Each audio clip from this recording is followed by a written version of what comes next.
भारी है सखाओं में, तो कन्हैया सो रहा है तो सोने दे।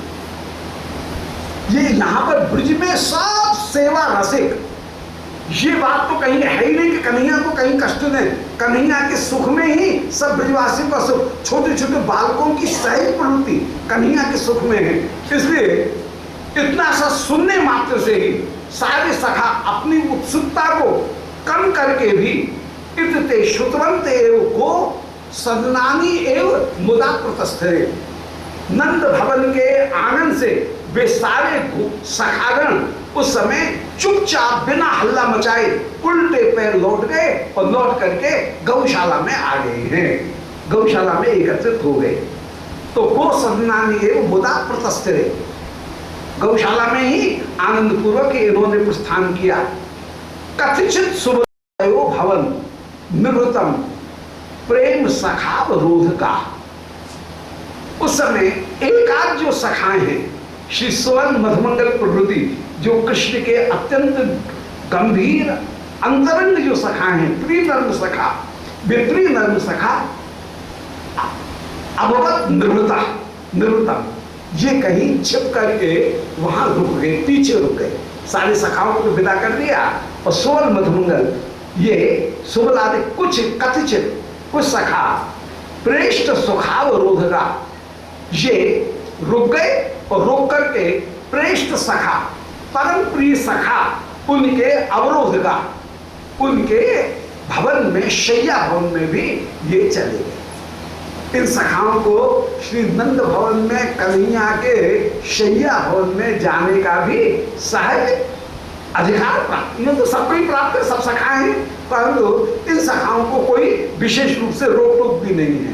तो इसलिए परिचित होने के कारण और वहां प्राय आवागमन होने के कारण ये निवृत्तम प्रेष्ठ सखा अवरोध का, श्री कृष्ण के अंतःपुर में भी ये सखागण उस समय निवृत्त रूप में चुपचाप निवृत्त अंतःपुर में भी ये सखागण उस समय चले गए हैं। अवरोध जो है उन अवरोध में भी गा ये जाते हुए विराजमान हुए।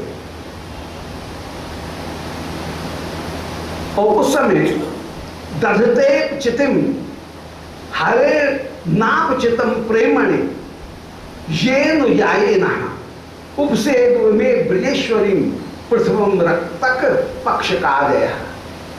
और उस समय दधते अपचितिम हरे, वहां पर देख रहे हैं कि रक्तक पत्रक इत्यादि नंद श्री कृष्ण के सेवक गण, जो दास गण हैं, नंद भवन के जो रक्तक पत्रक सेवक गण हैं, वे दधते अपचितिम हरे, ये श्री हरि की अपचिति माने सेवा, अपचिति का अर्थ है सेवा और अपचिति का दूसरा अर्थ है न्यूनता। तो ये सेवा करते हुए दधते अपचितिम हरि, ये हरि की वहां पर रक्तक पत्रक जो सेवक गण हैं वे अपचिति माने सेवा करते हुए विराजमान है। नवाब चितिम प्रेमणि, परंतु इनके प्रेम में नंद भवन के जो दास उनके भाग्य का क्या निरूपण किया जाए। श्री नंद भवन के जो नित्य दास हैं रक्तक पत्रक प्रभृति, उनकी भाग्य का क्या निरूपण किया जाए कि न च अपचितिम प्रेमणि, इनके प्रेम में कोई भी अपचिति नहीं है, न्यूनता नहीं है। ये सेवा तो करते हुए विराजमान है परंतु इनके प्रेम में कोई भी अपचिति नहीं है। ये न ये सदा किंकर होकर के अनुयायी होकर के कन्हैया क्या करूं ऐसा कहते हुए ही जिनके मुंह सूखते रहे कि कन्हैया मुझे बता मैं क्या करूं, मैं क्या करूं, ऐसे ये सदा अनुयायी होकर के विराजमान हैं। उपसेद इमे ब्रजेश्वरी, उस समय सुवल इत्यादि जो सखा वे भी श्री ब्रजेश्वरी के पास में पहुंच गए, यशोदा जी के पास में ये सखा भी पहुंच गए। पृथ्वी रक्तक पत्रकादय, ये सखा पहुंचे उसके पहले हाँ उपसेदु इमे माने ये जो रक्तक पत्रक आदि जो दास हैं ये श्री यशोदा जी के पास में पहले ही पहुंच गए हैं। और ये उस समय यशोदा जी की सहायता करने के लिए तैयार हो रहे हैं। अथ कश्चिद अधा तैयार पिता तनया मोदक मोदका बलि। अब इनमें कश्चित कोई जो सखा है उसने अधा तैयार पिता, यशोदा जी किसी सेवक को दे रही हैं और सेवक ने तैयार पिता यशोदा के द्वारा दी गई परम सुंदर तनया मोदक, कृष्ण को अच्छी लगे ऐसी मोदकावली, एक सुंदर डब्बा जिसमें लड्डू भरे हुए हैं, उन लड्डू के डब्बे को अधा अपने माथे के ऊपर किसी सेवक ने रख लिया है। तो अथ कश्चित अधा तैयार पिताम तनया मोदक मोदकावली, तनय को आनंद देने वाली मोदकावली जो है, उस मोदकावली को किसी सखा ने अपने मस्तक के ऊपर, किसी सेवक ने अपने मस्तक के ऊपर धारण कर रखा है, माथे के ऊपर इडली बना करके। और वो जो डब्बा है लड्डू का, वो बंटा भोग का डब्बा बंटा, उसको माथे के ऊपर किसी सखान, किसी सेवक ने, चित्रक पत्रक जो नंद भवन के सेवक हैं, उन्होंने अपने माथे के ऊपर रख रखा है। तो तनया मोदक मोदकावली, यमक अलंकार का प्रयोग कितना सुंदर कि तनय माने पुत्र को, आमोदक माने आनंद प्रदान करने वाली मोदकावली। मोदक शब्द का दो बार प्रयोग और हर बार अर्थ अलग अलग। पहले मोदक का, पहले आमोदक का अर्थ है आनंद देने वाली और दूसरे मोदक का अर्थ है लड्डू। तो तनया मोदक पुत्र को अपूर्व आनंद देने वाली मोदकावली मन लड्डू को इन्होंने अपने मस्तक के ऊपर धारण कर रखा है। ये लड्डू का जो बंटा है, बंटा भोग, वो बंटा भोग कौन ने दिया है? वो तैयार पिता, वो मोदकावली श्री यशोदा के द्वारा दी गई और उसको माथे के ऊपर इन्होंने रख रखा है। अति वत्सलता लता बलत फल पाली एवं, आई वो ऐसी लग रही है वो मोदकावली, वो लड्डू का जो बंटा है, वो लड्डू की बंटी आज ऐसी लग रही है मानो आज अति वत्सलता लता, वात्सल्य की कोई जो लता, वो लता ही अवलत फल पाली, उसमें ही कोई फल निकल आया हो। ये सखा मंडली ऐसी, जो सेवकों की मंडली है, वो सेवकों की मंडली ऐसे लग रही है जैसे वात्सल्य की लता में फल निकले हो। तो लता में जैसे फल लग जाते हैं, ऐसे ही ये सखा तो हो गए वात्सल्य की लता, और इनके माथे के ऊपर जो बंटी रखी हुई है, बंटा रखा हुआ है, बंटा भोग का, लड्डुओं का जो बड़ा बंटा रखा हुआ है, वो बंटा ऐसा लग रहा है डब्बा जैसे कि कोई फल उस लता में लग गए हैं। तो अति वात्सल्यता, अत्यंत वात्सल्य रूपी जो लता, उस लता में अवलत माने निकल आए हैं।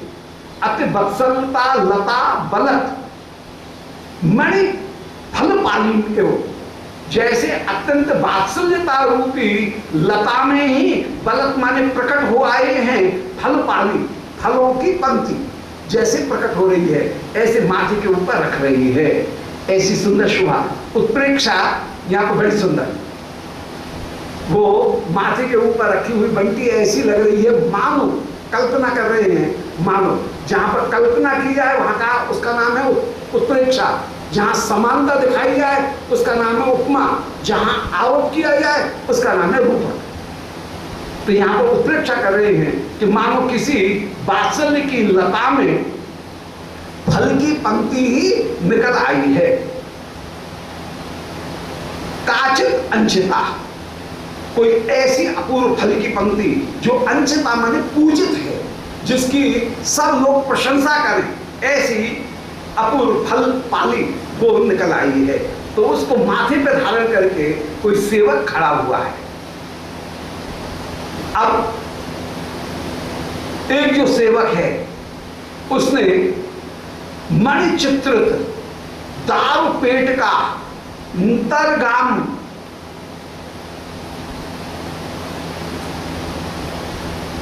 असतटे वहन नथो,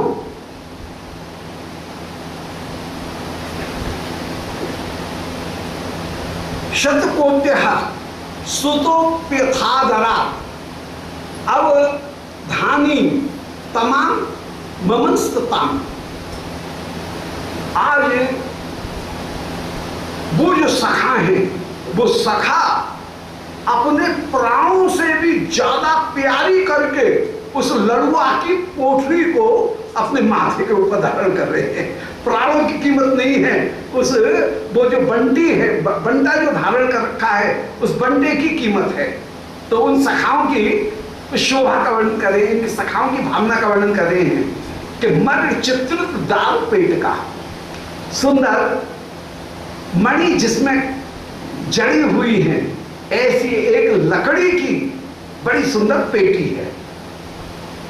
वो जो बंटी है वो बंटी काय की है, वो लकड़ी की बंटी है। तो मणि चित्रित दारू पेट का, मणि चित्रित मणि से मणि जिसमें जड़ी हुई है ऐसी लकड़ी की बड़ी सुंदर पेटी है। और अंतर्गाम अंश तटे वहन नसो, ऐसी पेटी को अंतर्गाम वस्त्र में लपेट करके अंश तटे वहन नसो, उस दास ने अपने कंधा के ऊपर वो पेटी धारण कर रखी है। अंश तटे, अंश मन कंधा, कंधे के ऊपर वहन नसो, वो लकड़ी की उस पेटी को कंधा के ऊपर सेवक लेकर के खड़ा हुआ है। कन्हैया जाएंगे तो उनके साथ में लड्डू भी साथ में जाएंगे, भूख लगी तो। अब कन्हैया अकेले तो है नहीं, कन्हैया के साथ में इतने सखाए हैं, तो इतने सखाए हैं तो लड्डू भी एक दो चार लड्डू से काम नहीं चलेगा कि थोड़ी सी पुड़िया में बांध कर को कागज में बांध करके दे दो, वो उससे काम नहीं चलेगा। बहुत बड़ा पेटा, उस पेटा में जो रत्न जटित पेटा, उसमें जमा करके लड्डू रखे गए हैं और उनको कपड़े से बांधा गया और कपड़े से बांध करके सखा जो है उस सखा ने अपने कंधे के ऊपर रख रखा है। तो मणि चित्रित दारू पेट का अंतर गाम अंदर अंश तटे वहन असव, उस पेटी के भीतर जो डिबिया रखी हुई है उस डिब्बा को भी वहन असव अपने कंधे के ऊपर धारण किए हुए शतकोटि असु तह अपि अथा दरा, पंच प्राण नहीं बल्कि शतकोटि 100 करोड़ प्राण जो हैं उनसे भी ज्यादा आदर देते हुए उस कन्हैया के लड्डुओं के बंटा को अपने करोड़ प्राणों से भी, पंच प्राण तो बहुत छोटे हो गए, यहाँ पर असुकोटि कोटि कोटि जो प्राण हैं उनसे भी ज्यादा आदर देते हुए,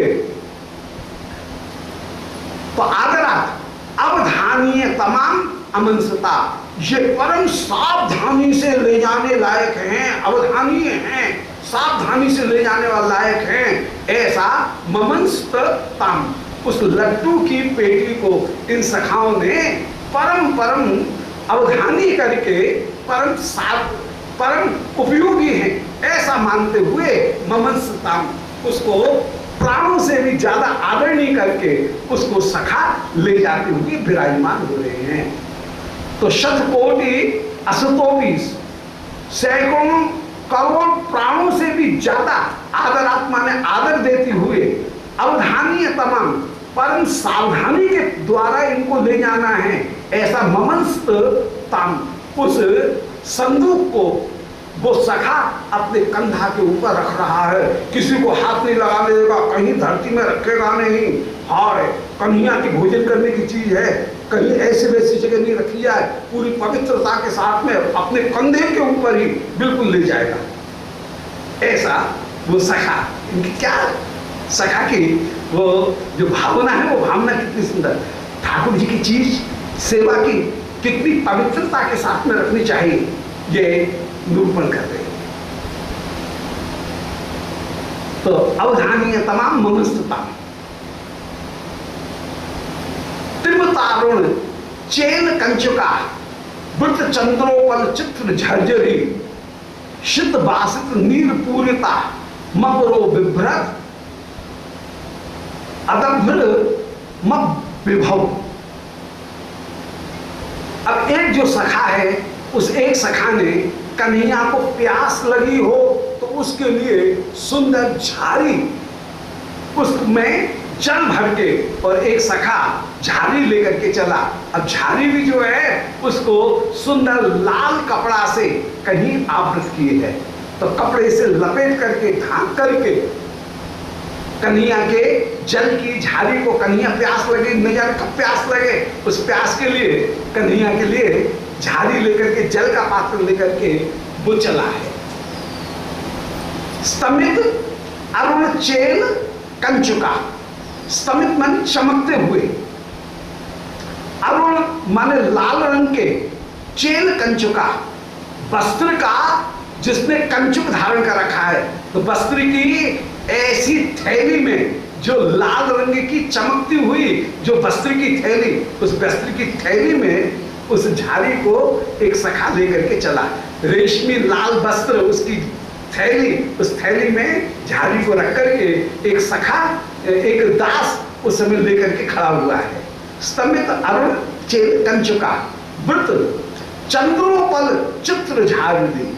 अब वो चंद्रमा के चंद्रकांत मणि, उसकी सुंदर, जिसमें कहीं कहावट हो रही है, चंद्रकांत मणि जड़ी हुई है, ऐसी चांदी की सुंदर झारी वो विराजमान है। सोने चांदी की झारी जिसमें चंद्र उपल, चंद्रकांत मणि वो जिसमें जड़ी हुई है, ऐसी चित्र झरझरी सुंदर चित्रित झारी विराजमान है।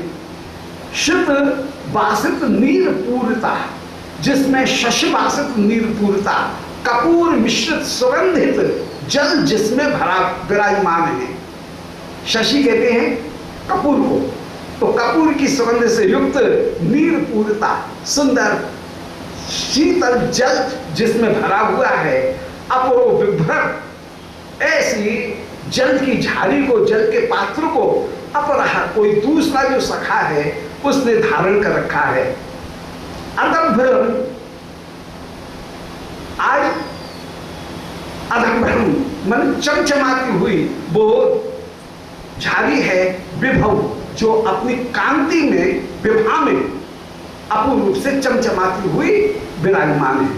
तो अपरो विभ्रत अदभ्रम विभव, उस समय अतिशय सुशोभित होते हुए वो झारी विभव, अपूर्व शोभा को प्राप्त करते हुए वो विराजमान। विभव मान शोभा को प्राप्त की, तो झारी ने अपूर्व शोभा को प्राप्त किया है।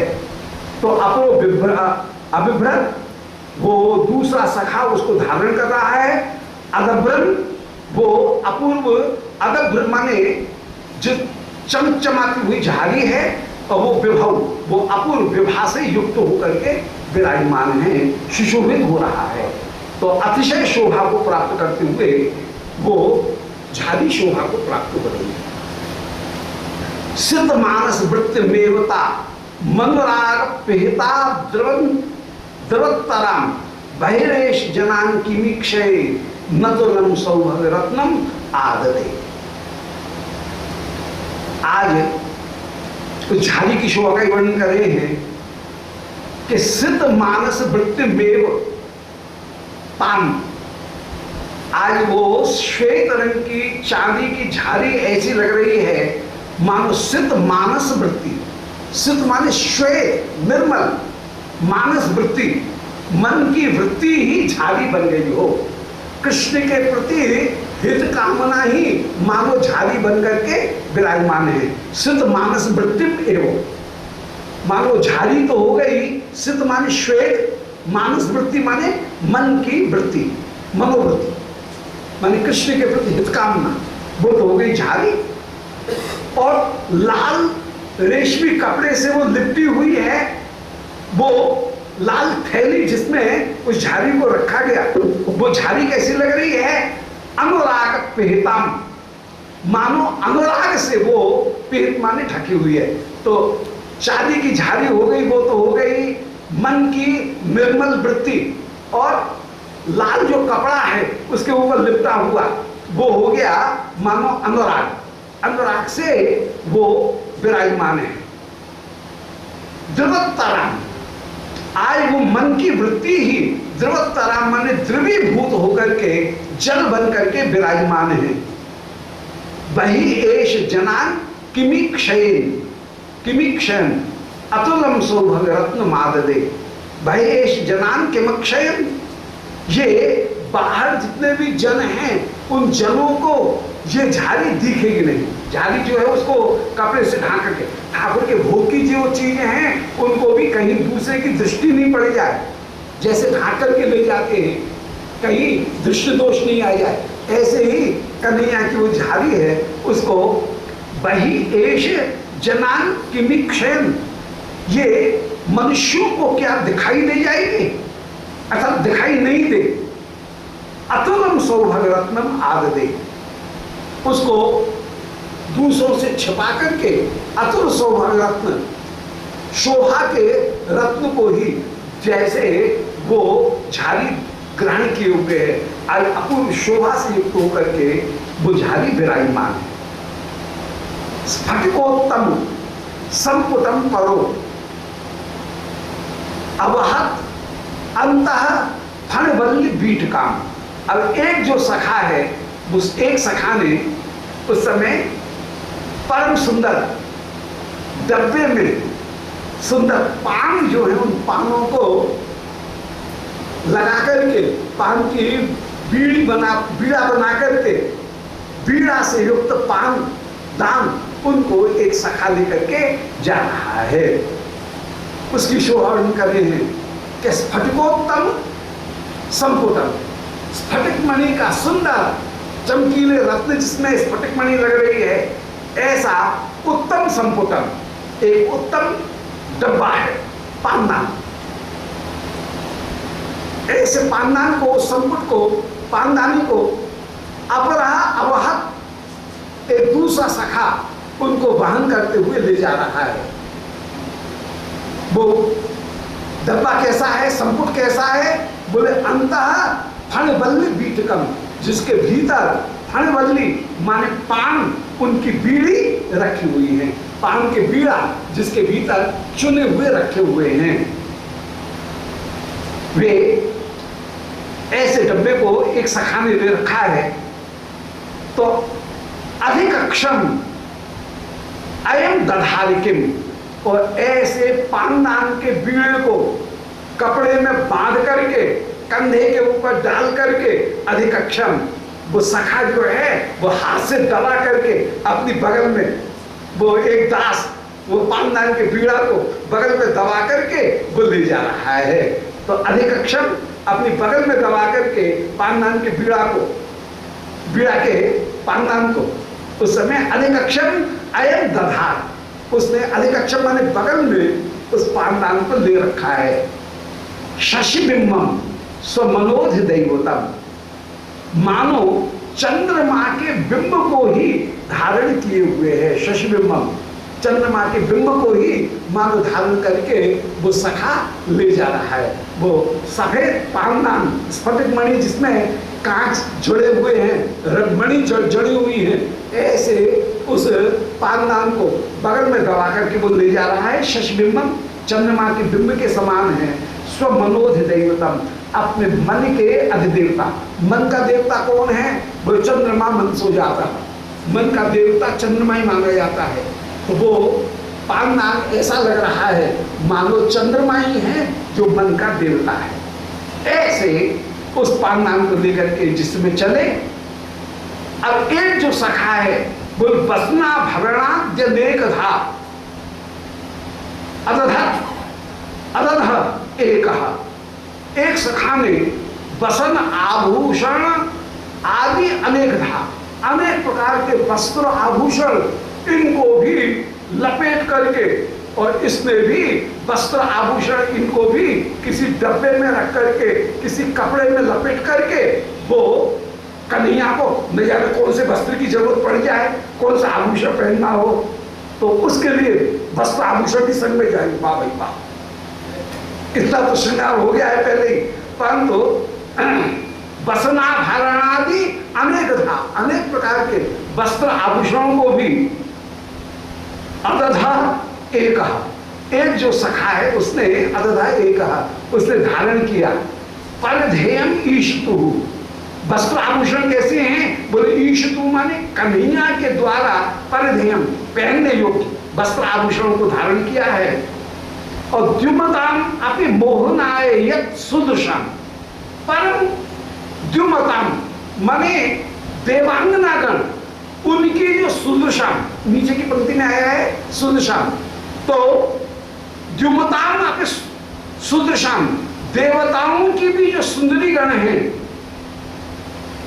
उनको भी मोहन करने के लिए, मानो ये वस्त्र आभूषण नहीं है, मानो उनको भी मोहन करने के लिए कामणताम प्रपस्यते, ये जादू टोने का काम करेंगे। जो वस्त्र आभूषण ले जा रहे हैं वो काय के लिए? वो संसार की गोपियों की बात तो जाने दो, जो स्वर्ग की द्युमताम अपि सुदृशम महालक्ष्मी, उनको भी मोहित करने के लिए ये टोना का काम करने वाले हैं। तो मानो टोना, जादू टोना के रूप में कन्हैया के वस्त्र आभूषणों को भी कोई सखा, कोई सेवक, सखा नहीं, सखा तो दर्शन कर रहे हैं, सेवक जो है वो कन्हैया के जाने की तैयारी करने में सब कन्हैया के वस्त्र आभूषण इनको भी लेकर के उस समय विराजमान हो रहे हैं। और ऐसे परम शोभा से युक्त श्री कृष्ण उस समय विराजमान हुए। अब श्री यशोदा जी आगे जैसे कन्हैया को विदा करेंगी उस लीला का अब आगे वर्णन करेंगे। कन्हैया की संगम के समय गैयाओं को चराने के लिए जाते समय पूर्वांध लीला में कन्हैया के जाने की जो तैयारी है उस तैयारी का वर्णन किया। अब कन्हैया का गैया चराने के लिए जैसे जाना है उसका आगे वर्णन करेंगे। बोलो वृंदावन बिहारी लाल की जय, गोविंद जय